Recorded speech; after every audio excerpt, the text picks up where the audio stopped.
Never set foot in the mansion, Elena. Swear it. Those were the only words my husband Adrian ever spoke with a kind of fear I didn't recognize. In 21 years of marriage, he'd been steady, calm, unshaken. So I obeyed, even when late-night curiosity tempted me to ask about the estate he grew up in, the one tucked away in Spain, the one he never revisited. But Adrian was gone now, stolen from me by a sudden stroke. At 49, I was a widow with a restless son, and a heart that beat too heavily in an empty bed. "Elena," said Mr. Crane, Adrian's lawyer, pulling me back into the present. His office smelled of dust and old books, the sort of place where secrets were bound in leather folders. "There's one more thing." He slid a long black box across the polished desk. Inside lay a tarnished silver key shaped like a raven, along with a sealed envelope. My name, Elena Navarro, was written in Adrian's sharp, deliberate hand. "What is this?" I asked, tracing the strange bird-shaped key. "Your husband bought an estate in Granada, Spain, 3 years ago. According to his will, you were to be told of its existence only after his passing. The title has been transferred to your name. Taxes are covered for 6 years. It's called La Sombra Mansion." My stomach twisted. "The place he swore I must never go?" Mr. Crane hesitated. "Yes, but you should also know it's valuable, extremely valuable. The surrounding land was recently declared a heritage site. Developers, collectors, they've already approached us." I could barely hear him. Adrian had never mentioned wealth. We'd lived well enough, but never extravagantly. Why hide this? With trembling hands, I tore open the envelope. "My dearest Elena, if you're reading this, it means I wasn't strong enough to stay. I'm sorry. There are truths I could never bring myself to speak. La Sombra is yours now.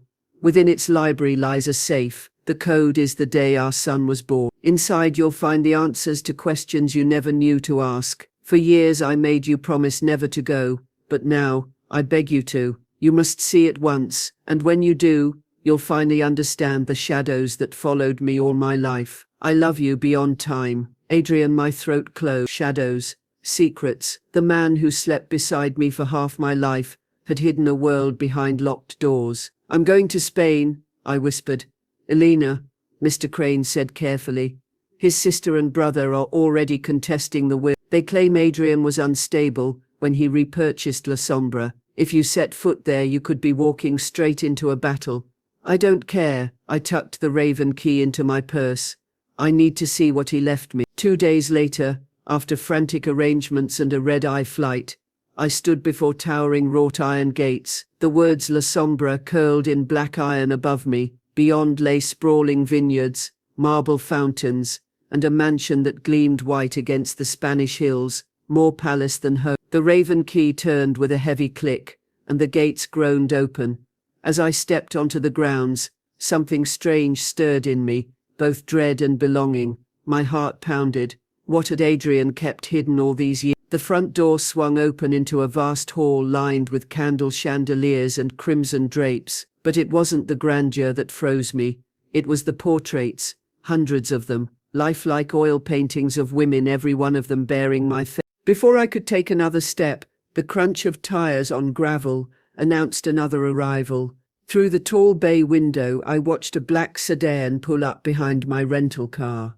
3 people emerged, each carrying the sharp Costello features that had once defined my late husband, Adrian. Tall, angular frames, dark hair, eyes like storm clouds.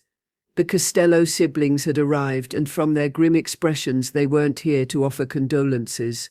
I quickly shut and locked the front door, my pulse hammering. Through the side window, I watched them pause on the porch, muttering among themselves. Then the eldest, Marco, a silver-haired version of Adrian, with colder eyes, rapped sharply on the door.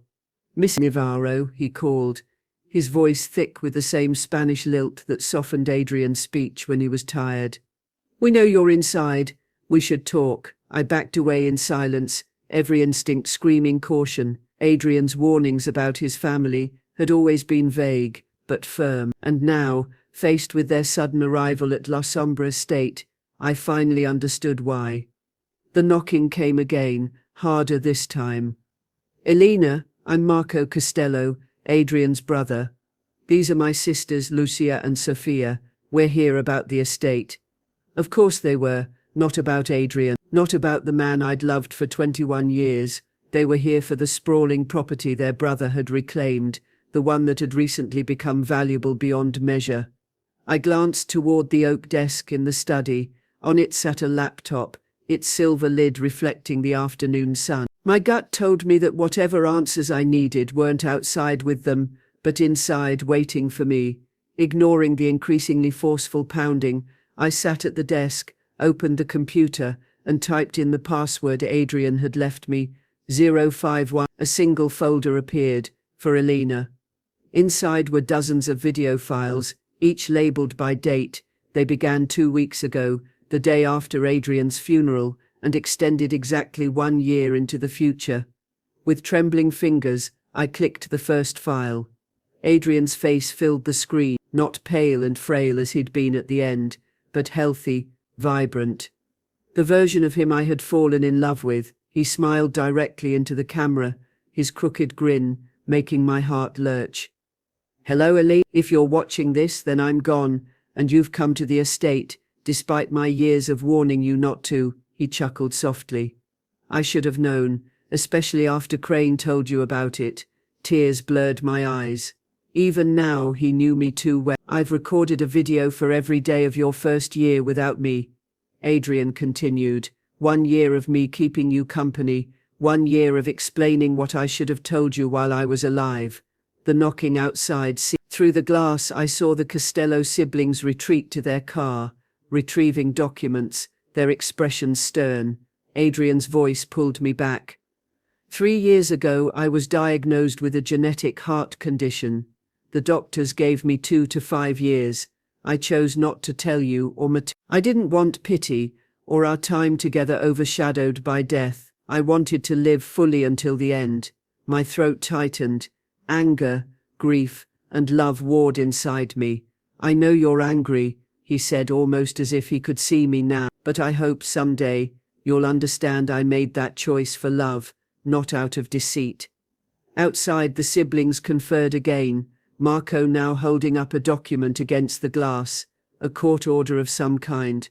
Adrian leaned closer to the camera, his expression hardening. "What my family doesn't know is that I legally purchased this estate years ago, directly from my father.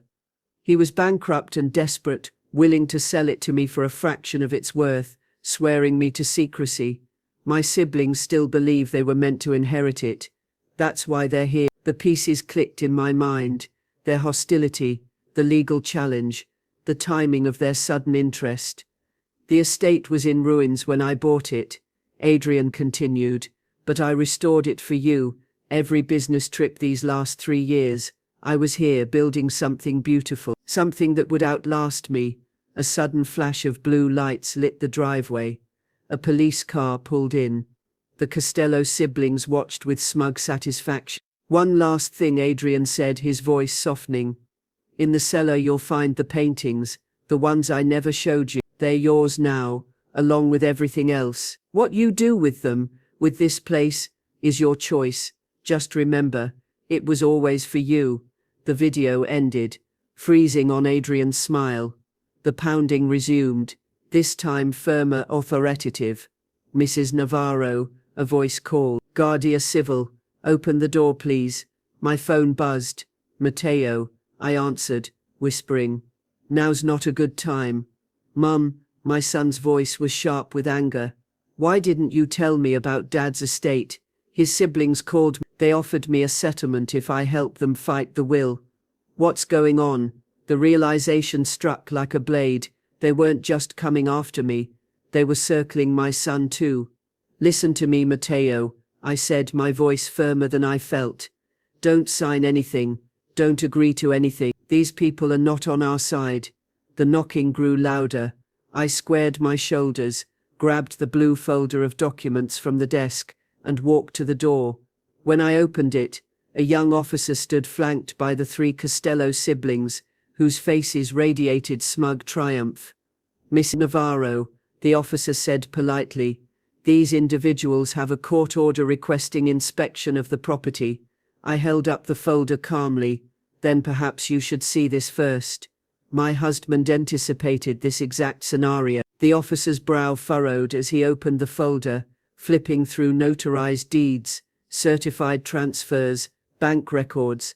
The siblings exchanged uneasy glances. After a long pause, the officer closed the file. His voice was firm. These documents are in order. This property clearly belongs to Mrs. Navarro. If you wish to contest it, you'll need to pursue it in civil court. Marco's face reddened with fury. This is outrageous. She has no right. That woman, I interrupted, my voice sharp as a blade, is Adrian Costello's wife, and I have every right to be here. As the siblings reluctantly retreated to their sleek black sedan, trailed by the apologetic officer, I felt a strange mix of loss and revelation. The man I thought I knew so completely had kept secrets, some painful, others astonishingly beautiful, and now I stood at a crossroads, return to the safety of the life I'd always known, or step fully into this unexpected inheritance and the battle that came with it. I shut the door, walked back to the desk, and opened the laptop once more. Tomorrow's video awaited, promising more pieces of the puzzle that was my late husband. Outside, the Costello siblings might have lost this skirmish, but their tight jaws and narrowed eyes made one thing clear: the war for La Sombre estate had only just begun. That night I slept, or rather failed to sleep, in our estate house. I was surrounded by the evidence of his secret devotion, the restored mansion, the acres of vineyards, the hidden life he had built piece by piece, while the clock of his illness ticked silently down. At dawn I finally explored the property properly. The main house was a masterwork of restoration, blending 19th-century grandeur with subtle modern touches.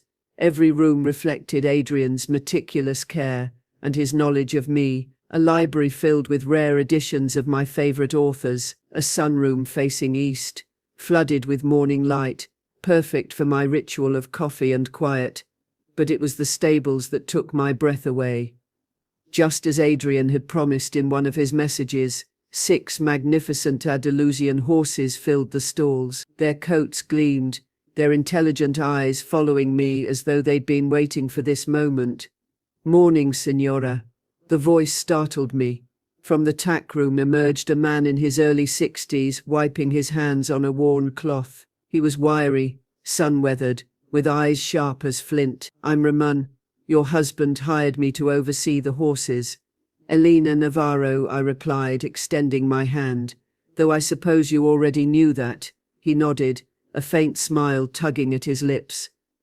"Adrian spoke of you often, said you had a gift with horses that he never quite mastered. You knew him well then?" Ramon hesitated. "As well as he allowed anyone. He came every month without fail, overseeing everything himself, never delegated if he could help it." That sounded like Adrian, methodical, hands-on, relentless. "That white Andalusian," Ramon continued, gesturing toward a stall where a striking stallion stood. "That's Saul. Your husband searched for months to find him. Said he reminded you of a painting you once loved." My throat tight. He meant the Sorolla painting I had admired in a Madrid gallery decades ago. Sunlight, a white horse by the sea. I had mentioned it only once, and he had remembered. "Ramon," I hesitated. "Did my husband ever mention his health to you?" A shadow flickered across the man's lined face. "Not directly, but in the last year, he worked harder, pushed longer, added features like a man racing against time only he could see." The words pierced me. I had mistaken that urgency for ambition, never realizing it was desperation. His siblings came up in conversation naturally. "They were here yesterday," I said quietly. Ramon's expression hardened. "They've been circling ever since the government confirmed historical artifacts buried under this land. Old Roman ruins. Priceless." Suddenly, the family estate they mocked Adrian for reclaiming became desirable. I clenched my fists. "They weren't going to stop." "They'll be back," I said. Ramon nodded grimly. But Signor Adrian was always 3 steps ahead. Back in the house, I forced myself to eat before unlocking the laptop again. Today's video glowed on the screen. Adrian appeared in the library, his eyes brighter, his posture strong. "Good morning, Elena. I hope you slept well in our new home." He smiled, that crooked smile that made my chest ache with longing. "Today I want to show you something special." The camera swiveled as he walked through the house, down a hall I had not yet explored, until it stopped at a locked door. "This room," Adrian said, "is for you alone. The key is in the top drawer of the silver bedside table, the one engraved with the raven." I paused the video, went to the bedroom, and found the key exactly where he said, heart pounding. I retraced his steps through the east wing, until I found the door. The key slid smoothly into the lock. The door swung open. I gasped. A fully equipped art studio stretched before me, flooded with northern light. Canvases, brushes, oils, charcoal, easels, arranged with loving precision. I hadn't painted in 20 years. After university, I had set aside my art for the sake of teaching, for supporting Adrian's career, for raising Matteo. Over time, the dream had faded, dulled into a memory.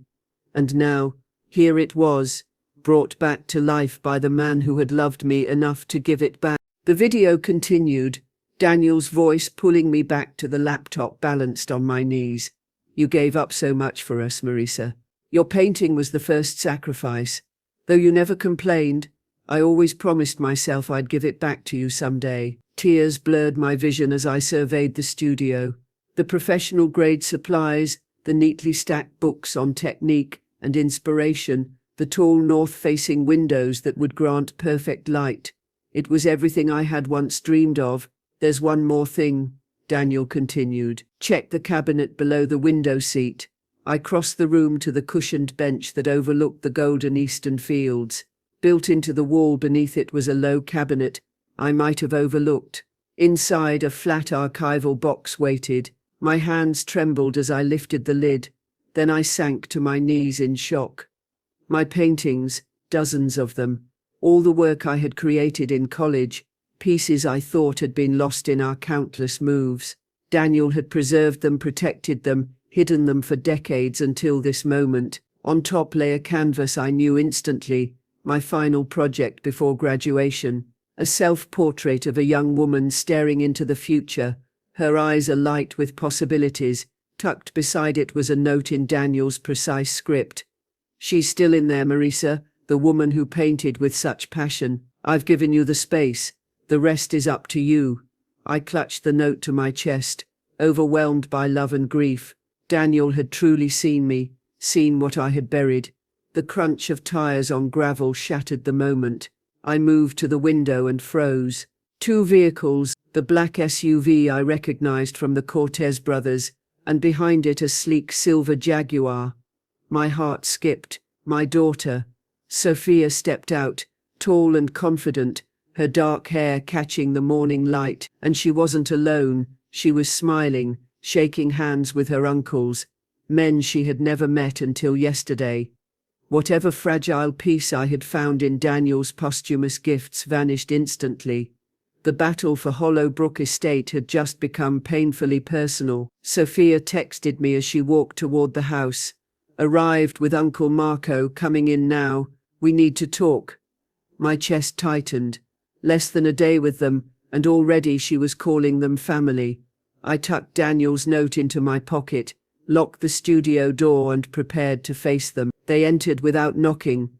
Sophia at the lead, the brothers trailing behind like wolves following a lamb. "Mom," Sophia said brightly, embracing me. Her gaze swept the grand entry hall.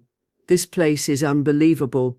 Why didn't Dad ever tell us?" Before I could answer, Marco stepped forward. His resemblance to Daniel twisted like a knife. "Marisa, I believe we got off on the wrong foot yesterday. We were surprised by your sudden appearance, as I'm sure you were by ours." His smooth tone didn't match the sharp calculation in his eyes.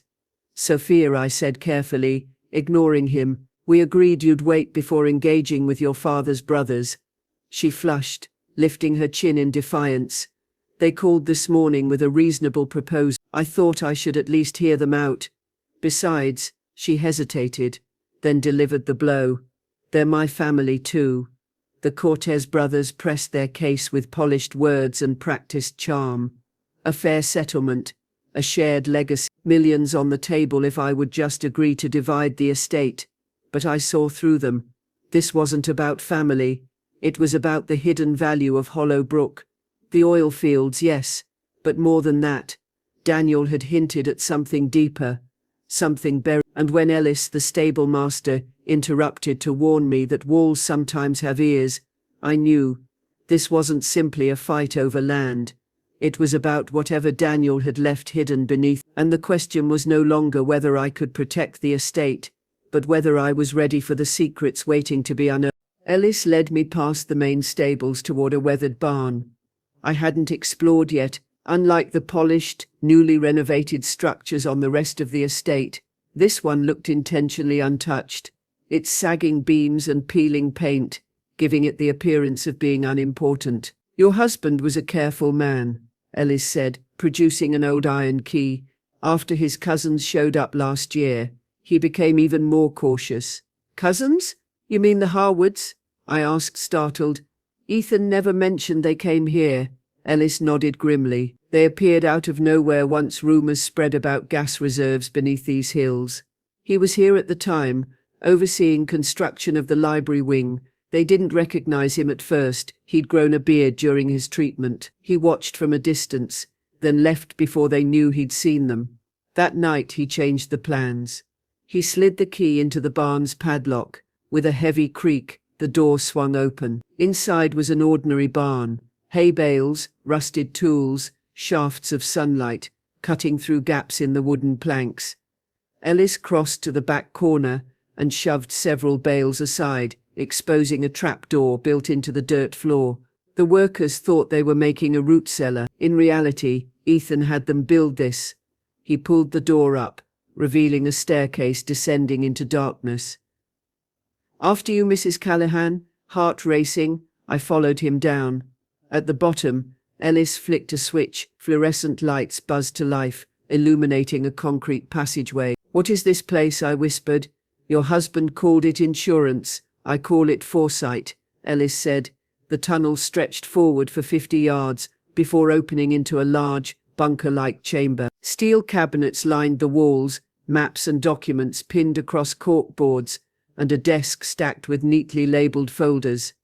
Welcome to Ethan's war room, Ellis said quietly. I approached one wall and froze. Pinned to it was a geological survey map of Ashwood Valley and the surrounding properties. Red marks covered sections of land, notes scribbled in Ethan's handwriting. He knew, I breathed. Ellis nodded. Not at first. He only wanted this place for you. But after the Carmichael struck gas to the north, he hired independent geologists. They found something the Harwoods don't know. The largest reserve isn't where everyone else is drilling. It's here, beneath the barren western ridges. I scanned the map. The rocky wasteland, Robert Harwood had called worthless, was glowing red with possibility. And that's not all, Ellis continued, moving to a cabinet. He pulled out a thick folder and placed it on the desk. Inside were financial statements, correspondence, even sworn testimony, decades of their fraud, tax schemes and cover-ups. Ethan gathered everything, enough to destroy them. My hands trembled as I flipped through the evidence. Ethan had anticipated everything, every angle, every trick, every betrayal. Why didn't he tell me? I whispered. Because he wanted you to choose, Ellis said. Sell everything and walk away rich, or fight them and protect what he built. Either way, he wanted you to have the upper hand. A photograph on the desk caught my eye. Ethan as a teenager, standing proudly beside a chestnut horse, joy lighting up his face. That's Ember, Ellis said softly. The horse his cousins sold out from under him, just to break him. Those 6 horses in your stable, that was him, reclaiming what they took. I lifted the photo, something hardening inside me. Ellis, does the laptop work down here? He nodded. Secure network runs through the whole property. Ethan insisted. Good, I said, voice steady now. I need to watch the next few recordings ahead of schedule. Then I'll need you to arrange 3 meetings, first with my daughter, away from her uncles, then with my attorney, and finally, I glanced at the wall of evidence and maps with the energy companies that keep calling. Ellis allowed himself a thin smile. You're planning something Ethan would have admired. No, I corrected, setting the photo down. I'm planning something he prepared me for. Adrian led me past the glass-paneled labs toward a low, unmarked storage building I hadn't entered before. Unlike the sleek research wings of the Novatech campus, this place looked deliberately ordinary, unimproved, almost forgotten. Your husband was a cautious man, Adrian said, producing a slim, digital keycard. After his brother's first visit last year, he became even more guarded. They visited before, I asked. Daniel never mentioned that. Adrian nodded grimly. They showed up unannounced after catching wind of Novatech's prototype success. Your husband was here, supervising construction of the innovation hub. They didn't recognize him at first. He'd grown thin from his treatments, changed his appearance. He stayed hidden. The casual mention of Daniel's illness sent a wave of pain through me. While I'd been teaching literature back in Chicago, my husband had been fighting for his life here, building something extraordinary while fending off his predatory brothers. What happened? I pressed. He observed them from a distance, then left without revealing himself. That night, he revised the property blueprints. Adrian swiped the card, unlocking the reinforced door. Inside, the building looked like nothing more than a dusty storage shed, crates, old machinery, dust motes dancing in beams of filtered light.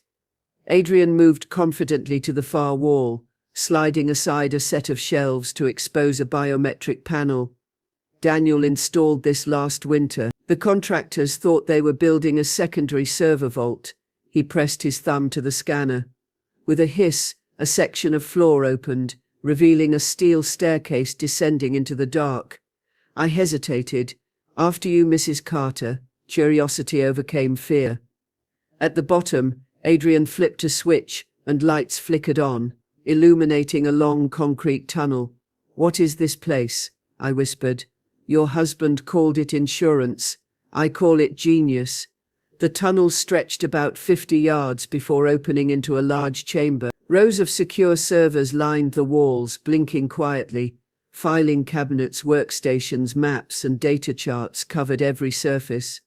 Welcome to Daniel's war room, Adrian said, pride in his voice. Everything he collected on his brothers, their shell companies, illegal patents, insider trades, and the true value of Novatech's prototype. I moved toward a massive projection pinned to the wall. It wasn't land maps this time, but schematics of experimental tech, neural interfaces, AI defense grids, encrypted blueprints for something labeled Project Helios. I don't understand, I said. Daniel didn't at first either. He started Novatech for you, something meaningful, something lasting. But 18 months ago, when a rival lab leaked early AI designs, he had his own systems tested. The results stunned him. His tech wasn't just viable, it was revolutionary. What everyone thought was years away was already here, buried under layers of secrecy. I studied the notes, the highlighted sections showing weaknesses in existing corporate systems. Daniel had uncovered not just opportunity, but vulnerability across global networks. He verified it with 3 independent experts. Adrian continued.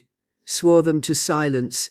The Carter's brothers believe Novatech is just a struggling startup. They have no idea this project could rewrite entire industry, and Daniel documented every one of their crimes, in case they tried to crush him. He opened a cabinet, pulling out binders stuffed with financial records, email leaks and sworn statements, enough to bury them. Why? I asked softly. Adrian sat across from me, expression steady. He knew once he was gone, they'd come for you. He wanted you to have leverage. I thought of Marcus's smug grin, Leonard's legal maneuvering, their sudden attention on my daughter Ava. He had predicted it all. Not everything, Adrian said quietly. He didn't expect them to reach Ava so quickly. She's vulnerable. They're offering her stories about her father, access to his legacy. She wants connection. They're using it. The reminder stung. Ava had always been Daniel's girl, sharp-minded and curious, always hungry for puzzles. Now her grief left her exposed. "What do?" I whispered. "That depends," Adrian said. "You could sell Novatech, patents, everything, and walk away wealthy, but estranged from your daughter. You could fight them legally with this evidence, but it'll turn into a public war, or what? Or you could do what Daniel always did. Think 3 moves ahead, and choose the path no one expects." I glanced at the servers, the maps, the files. My pulse quickened. Daniel hadn't left me defenseless. He had left me weapons, intellectual, financial, legal, tools to build a future on my terms. The Carters thought they were facing a grieving widow. They had no idea what was coming. Legal documents finalizing our settlement agreement. Meetings with Zenith Dynamics to structure a mutually beneficial licensing arrangement. And a careful inventory of everything Noah had created at Helios Ranch filled the days that followed. Eva stayed with me through it all. Her initial resentment about her father's secrets gradually softened into appreciation for his foresight. We established a routine of watching his daily videos together each morning, both of us finding comfort and guidance in his posthumous presence. "Did you have any idea?" Eva asked one evening, as we sat on the porch watching the sun slide behind the western ridges that now contained our newfound leverage. "Any suspicion at all that Dad was sick or planning all this?" I considered the question carefully, searching my memories for missed signals. There were small things that made sense in retrospect. His insistence on updating our wills 3 years ago, the way he sometimes stared at us at dinner, as if memorizing our faces, his sudden interest in taking photographs of ordinary moments. "I thought he'd entered some late appreciation phase," Eva said, smiling sadly, "like a carpe diem thing. In a way he had," I replied, "just not for the reasons we assumed."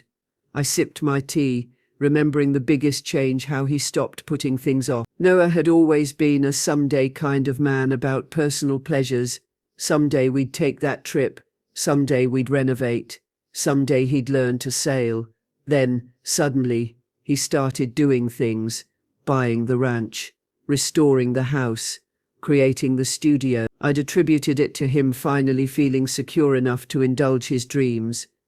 I hadn't realized he was racing against time, building a legacy because he knew he wouldn't be there to see it mature. The representatives from Zenith Dynamics had been taken aback when I'd outlined my conditions for any licensing deal. Rather than selling the intellectual property outright for a lump sum, I insisted on a structured arrangement that prioritized ethical deployment, strict data use safeguards, and a trust to fund community restoration and long-term oversight. Their lead negotiator had said, "These terms are highly unusual in the industry." "Then perhaps the industry needs more unusual terms," I had replied, channeling Noah's quiet steadiness. Noah had clearly been laying groundwork with select leaders, planting seeds so that negotiations could proceed responsibly after his death. He'd been in touch with a few trusted experts who understood the technology's risks and could help ensure it was used well. 1 month after claiming the inheritance, I stood in the art studio Noah had created. Sunlight poured through the north-facing windows and lit a blank canvas on the easel. After decades away from painting, I had finally picked up a brush, hesitant at first, then with growing confidence. Today's subject waited in the paddock, beyond the studio, midnight, the magnificent black stallion Noah had sought, because he reminded him of a painting I'd once loved. Raman had been teaching me to ride again. My middle-aged body complained, then adapted to the old rhythm. I felt pieces of myself returning. "Mum?" Eva appeared in the doorway with a laptop in hand. "Today's video is different. I think you should see it alone." I set the brush down. We'd been watching Noah's daily messages together over breakfast, but this one was marked specifically, month 2, day 15, for when Mara paints again. He'd known I would eventually. Alone in the studio, surrounded by tools I'd once longed for, I opened the laptop and pressed play. Noah appeared, sitting in the room before the supplies had been installed, the space bare except for the windows. "Hello, my love," he began, smiling warmly. "If you're watching this, you found your way back to your art. Back to the thing you set aside for our family, all those years ago. I touched the screen, tears welling. I've been thinking a lot about legacy, he continued. What we leave behind and what we enable in others. Most people think of legacy as children, money or accomplishment, but there's another kind of legacy, the enabling of possibility in those we love. He gestured to the empty room. This space isn't finished yet, but in my mind it's complete, filled with light and color and your work. I imagine you at an easel, brush in hand, finally giving form to the visions you've carried inside you all these years.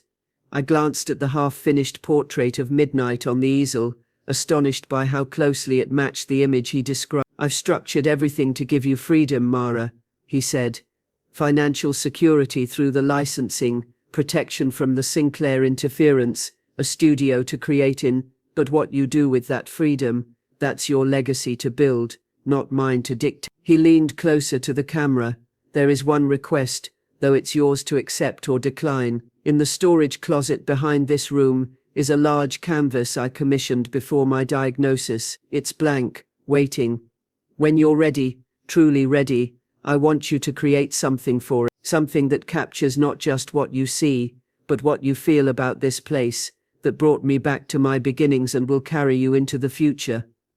The video ended with his familiar sign-off, "Until tomorrow, my love." For several minutes I sat motionless, absorbing the depth of his thoughtfulness. Then, moved by impulse, I found the enormous blank canvas, exactly where he'd said it would be, custom built to span the great room's prominent wall. It was a statement piece, waiting for a Over the following weeks, as I painted the landscape in brilliant autumn hues, I sketched dozens of drafts. Nothing satisfied me until one morning, watching Eva ride Midnight across the eastern meadow, something clicked. The composition took shape, the ranch rendered in photographic detail in the background.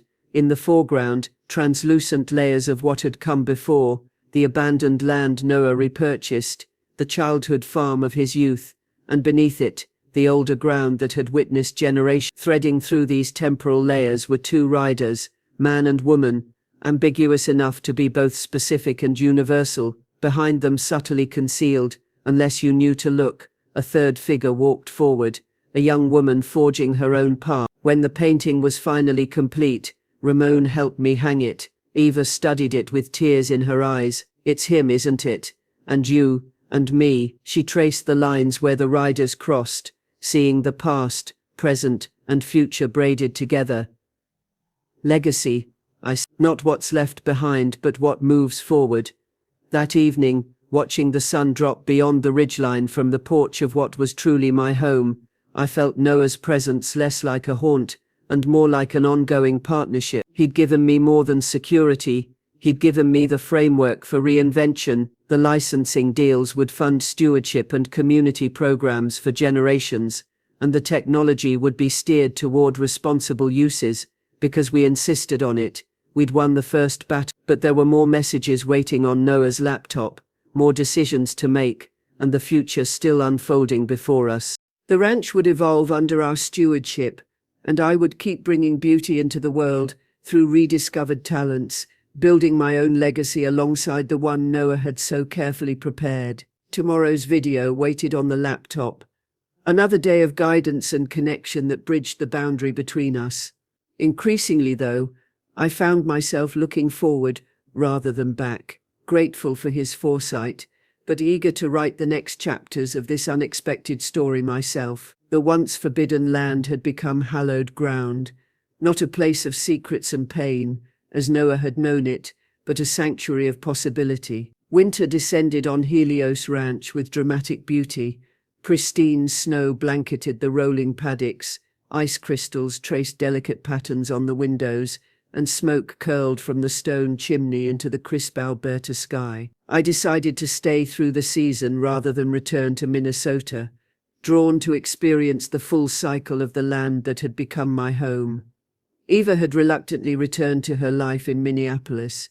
Her firm could not extend her leave indefinitely. Our daily ritual continued via video calls, the three of us still connected, Eva in her city apartment, me in the farmhouse living room, and Noah's recorded presence binding us across time and space.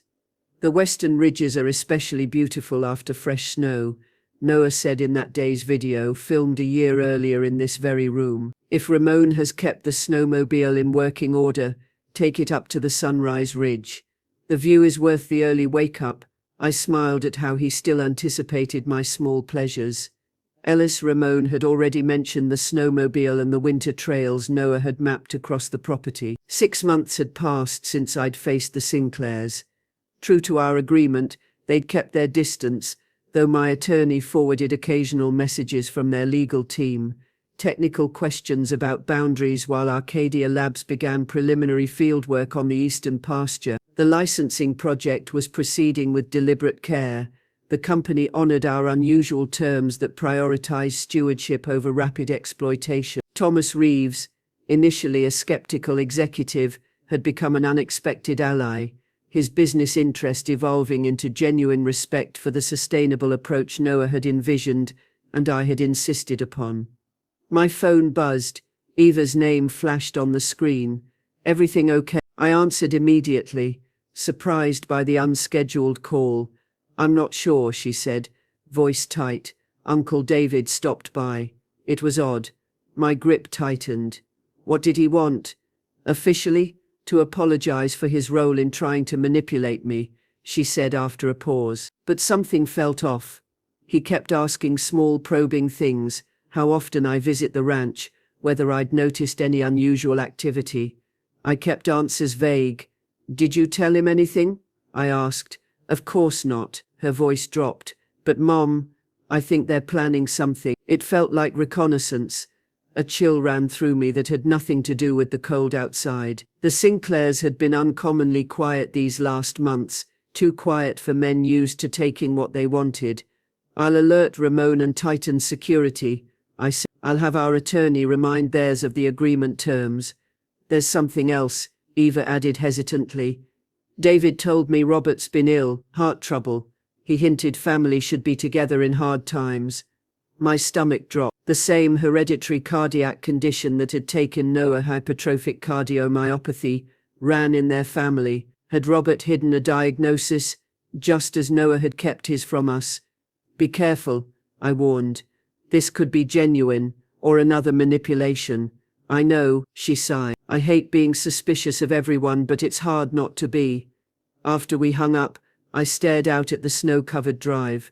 The Sinclairs' retreat could be a regroup, a colder, more dangerous tactic. I called Ramon and walked him through Eva's account. Calm and steady as ever, he assured me he'd checked the perimeter cameras and quietly increased patrols. Noah had installed a clever, discreet security grid across the property, cameras at every access point and motion sensors on the vulnerable approaches. At the time I'd thought it excessive, now I was grateful for his foresight. That evening the hidden bunker under the barn pulled at me.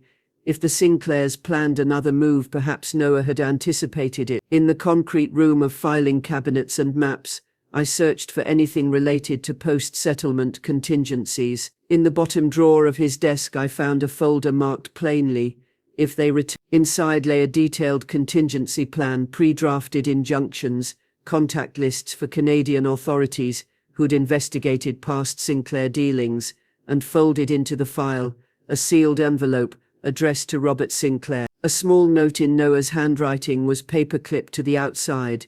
"A last resort. Deliver only if necessary."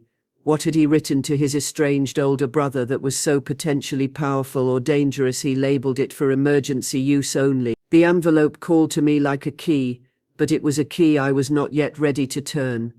The next morning, Ramon knocked as I was finishing breakfast. "We have visitors," he said, face serious. "All 3 Sinclairs, plus 2 men I don't recognize, are at the gate requesting entry. Robert says it's a personal family matter, not related to the dispute." I moved to the great room window. 2 vehicles waited, the familiar black SUV and a modest sedan. "What do you think they want?" I asked. "Nothing good," Ramon replied bluntly, "but refusing them outright might provoke whatever they're planning. Better we control the encounter." I rubbed the envelope in my pocket without thinking, then called our attorney and warned Eva not to come. If this was bait, I wouldn't let them isolate us from support. I had one more precaution to fetch, a tiny digital recorder Noah had left disguised as a brooch, perfect for capturing every word. When the doorbell rang, I sat in the great room calm and collected, the brooch pinned to my sweater, and the sealed letter heavy in my pocket. Ellis opened the door with practiced courtesy. Robert entered first, looking thinner and paler than before. Alan and David followed with carefully neutral expressions. Two strangers brought up the rear, one carrying a medical bag, the other a leather portfolio suggestive of legal counsel. "Catherine," Robert said, his voice lacking its old command. "Thank you for seeing us. Family has a way of arriving unexpectedly. Please sit," I replied, as Ellis moved to fetch coffee. I watched Robert close. He glanced at the physician and the attorney behind him, then addressed me directly. "I'll be frank," he began.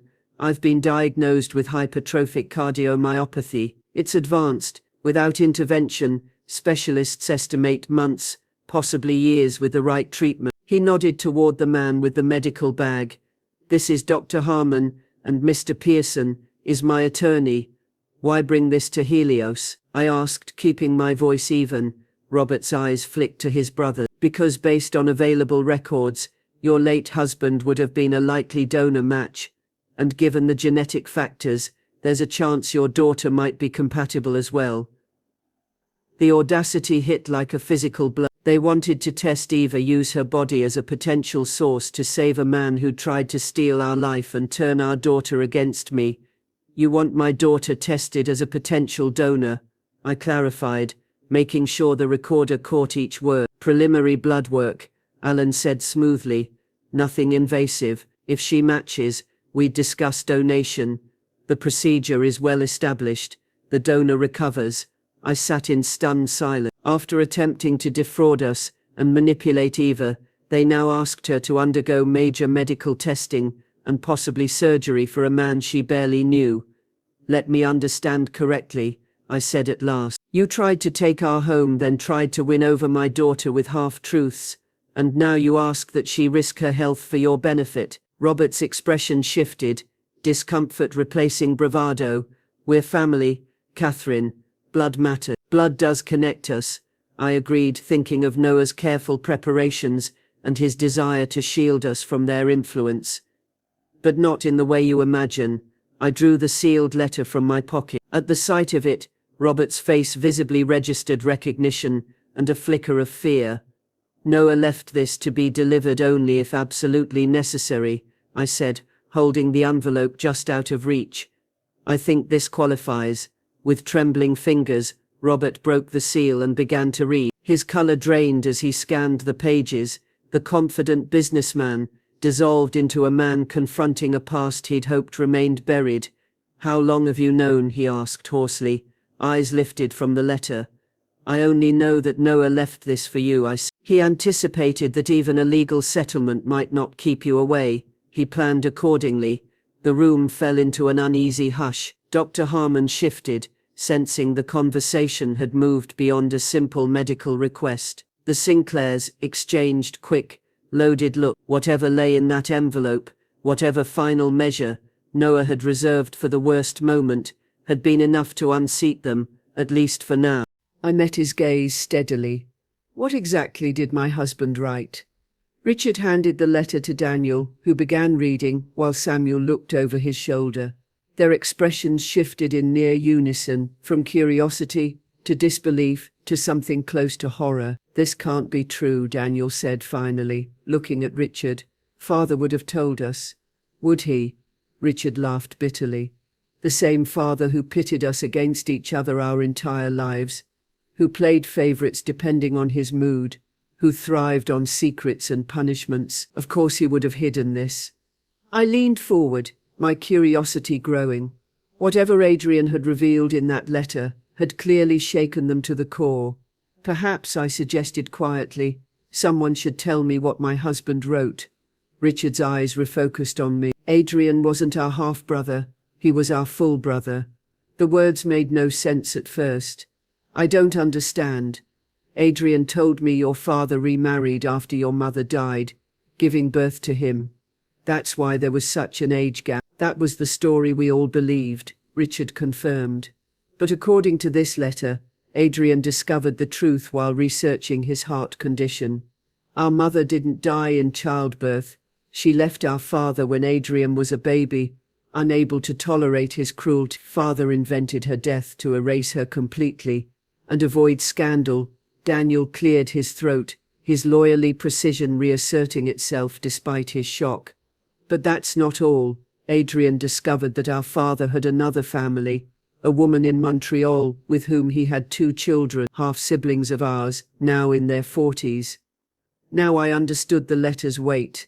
2 more Hawthorne siblings, both carrying the rare blood markers Adrian's brothers needed. Adrian found them but didn't contact them, did he? I asked. Richard nodded slowly. No, he confirmed their existence and had their contact information checked annually by a private investigator, in case one of us ever needed what we're asking of Emily now. The irony cut like glass. They had come to my daughter for salvation, while unknown siblings existed who might provide the same. There's more, Samuel whispered, taking the letter. Adrian writes that discovering these other siblings made him determined to sever the toxic Hawthorne legacy for good. That's why he built Crestwood Estate for you, Claire. He wanted to leave behind something honest, rooted in love, not manipulation. Tears blurred my eyes. Even after death, Adrian was still teaching us about truth. So I said firmly, you have alternatives, 2 half-siblings who share your rare blood markers. Start there. Strangers, Richard protested weakly. And whose fault is that? I countered. Your father erased them. You spent your lives belittling Adrian. Now you must live with those choices.